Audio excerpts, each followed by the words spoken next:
right-wingers are raging over Barbie. That's right. Politico is reporting that that Republican congressmen such as Ted Cruz and Mike Gallagher are accusing the Barbie movie of capitulating to the Chinese Communist Party. That's right. In fact, apparently they have issue with one scene in the movie where they show a hand-drawn cartoon map.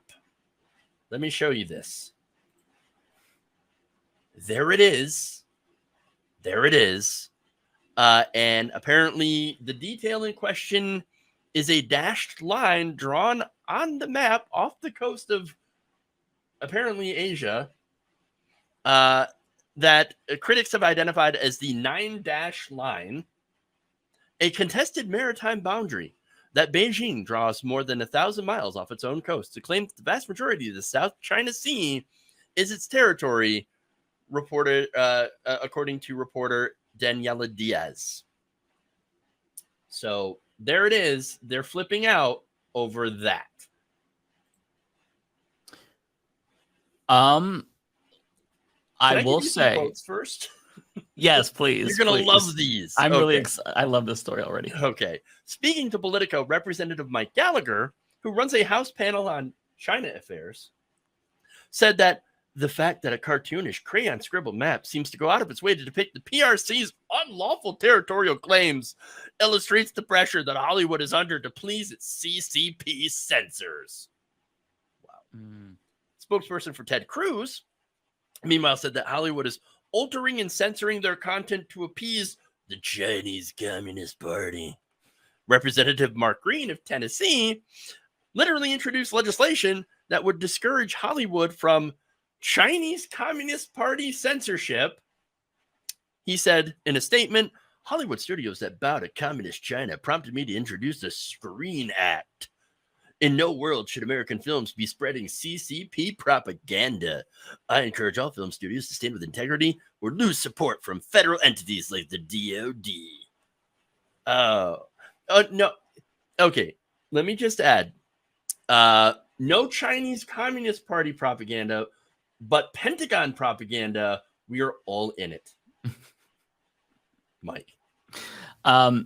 Yeah, I'll just venture to say that maybe they're reading a little bit too much into this, and I am very happy to see them on the side of the anti-censorship people. So I would like to go over their statements on the editing of the Buzz Lightyear movie's lesbian kiss scene, which was 1 second in Saudi Arabia, in China. Were they outraged there, or is it just the crayon map? I will say, though, I have to admit, I like this story. I hope they continue to look at things like this because they're giving us LGBT mafia folks a little bit of a break. It's not that Barbie is a lesbian or something. It's that. But wait. Oh no! I spoke too soon. God damn it, Jeff! Spoke too soon.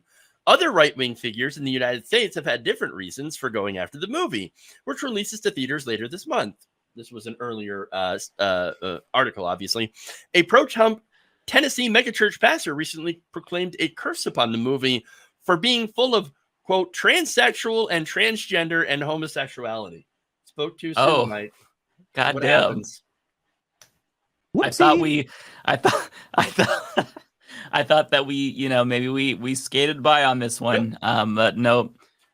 Well, look, let me just say, if Barbie is a communist and a transgender woman, or a lesbian, or both, I want to get a commie LGBT Barbie for my niece. I think that would be cool. Oh yeah, I would love that. Yeah, absolutely. Actually, I actually don't know if she plays with Barbies though. Like, it might be. I don't know. She's gonna play with that one. What do kids play with these days? Like little girls play with these days? Is it like Barbie still? And do the boys play with Hot Wheels? I've got to update my child gender norm, like toys and stuff, right? That might be a little bit of a boomer take from me to think that Barbies are still popular. I'm not sure, honestly. Well, you know what? They're fighting to make sure that a certain kind of Barbie, the pink-haired communist, does not catch on. Does not catch on. I mean, it would be nice if they focused on any serious issue, but that No, challenge no, is but no, it wouldn't be impossible. though. That's the thing though. Any type of serious issue Republicans focus on, it's to do bad. Well, I mean, like for their constituents, right? Like, Oh, hey, oh yeah, but the anything to people who help you them, sure. represent, I mean, maybe they're concerned about like the wages that they're getting or the lack of healthcare they're receiving. Like, have you ever thought for once that the people who you are voting into office, maybe they don't care about you, hence the hyperfixation on Barbie and I don't know, Mr. Potato Head and Blue's Clues. I mean, go down the list. Who hasn't been the subject of this woke discourse yet? I feel like it's so common, Lego, fucking everything. It's crazy.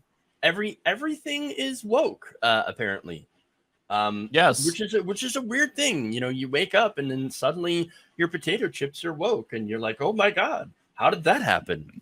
Like Charlie Kirk, I'll never forget this video of Charlie Kirk going through his refrigerator and like wondering. He's like, saying on the show, like, I'm going through my refrigerator and I'm wondering if my ketchup is woke.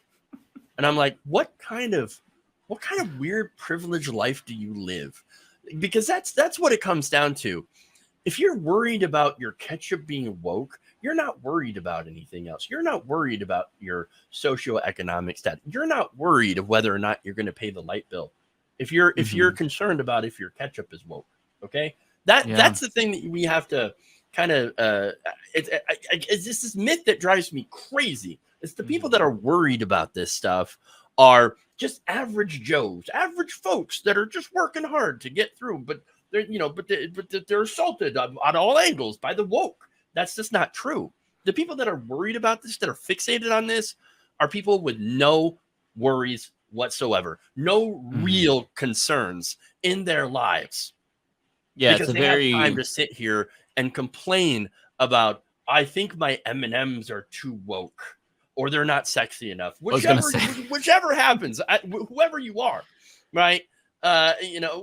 You could come down in the discourse in either of those ways when it comes to M&Ms. Either they're too woke or not sexy enough. I don't know. Or that Snickers removed the dick vein. There's a lot of things to be concerned with, but yeah, it's the most privileged thing ever, right? And this is so unserious. I like my meat tight. Oh, in this case, they like their meat with a vein, extra veiny. Yes, extra veiny. Again, seriously though, they're so hyper focused on nonsense. And to get back to your point, the reason they're hyper focused on nonsense, especially the politicians and by the way, the right wing pundits too, is because they don't want anyone to have anything meaningful done. And by the way, they're never going to do anything meaningful. And again, this is why they throw out all these distractions, so that you won't notice that they're not doing anything meaningful. Because the only things that they really actually want to do is to, obviously make life worse for LGBTQ folks, make life worse for Black people, but then also make life worse for poor white people or middle-class white people. Yeah, and they hate you. Yeah, they hate all of us.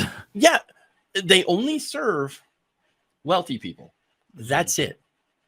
That's it. And if you're under any sort of other notions of, no, my representative, they're doing the right thing, but by what?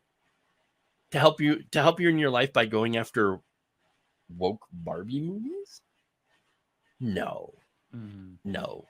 That's a distraction, and you have fallen 100% for it.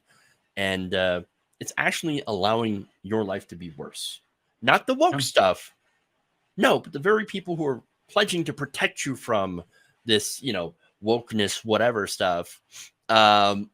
No, they're actively making your life worse, and they're picking your pockets while you're distracted.